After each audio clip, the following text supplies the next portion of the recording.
Kung nagbabala kayo bumisita ng Ilocos Norte, must add sa itinerary nyo itong pupuntahan natin ngayon. Pero bago yon, kung mahilig ka mag-travel, i-like mo ng video na to at mag-subscribe sa channel ko para updated kayo sa mga bagong destinasyon at mga exciting adventure na madidiscover natin. Kaya for today's gala, dito tayo sa Sabo Dam!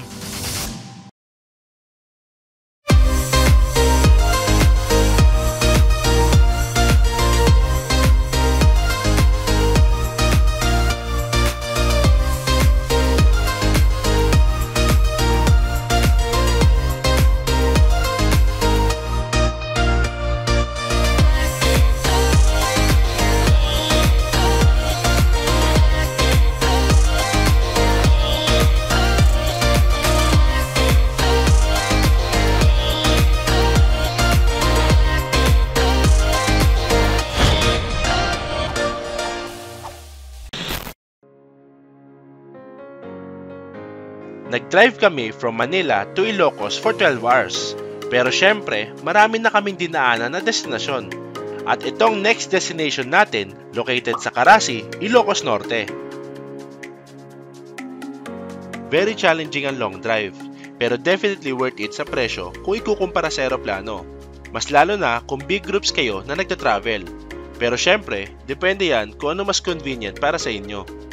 Kasi itong trip natin ay para talaga mapuntahan yung mga lugar na hindi pa masyado na-discover ng karamihan.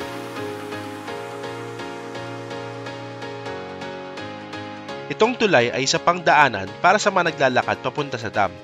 Pero syempre, hindi lang yan shortcut para sa mga dadayo. Thrilling experience din na makadaan dito kasi may kahabaan siya at kataasan.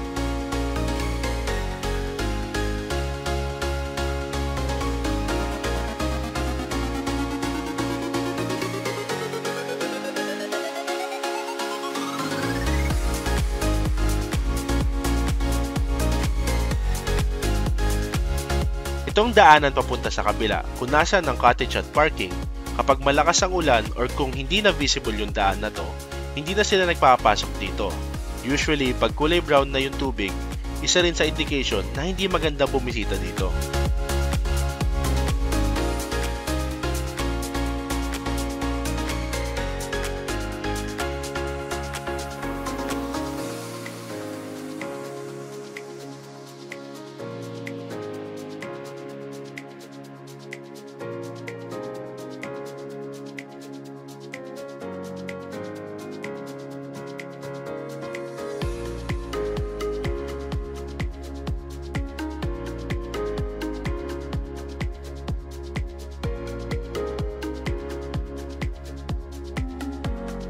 Konting kaalaman lang, ang dam na ito ay ang kauna-unahang Sabo Dam na tinayo dito sa Pilipinas noong 2010. Pero bakit nga ba Sabo Dam ang tawag?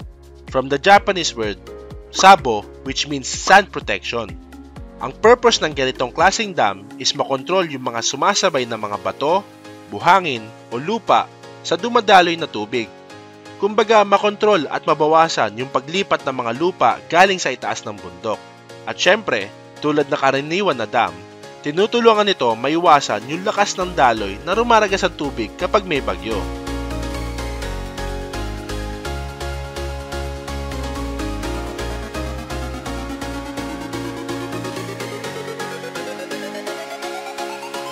Dito, merong CR, and yung rate ng cottage nila is 700 pesos at may separate entrance fee na 10 pesos per head. Dati, meron silang mas maliliit na cottages, pero dahil panay ang ulan at konti lang ang mga bumibisita, itong malalaking cottage na lang ang pinaparent nila.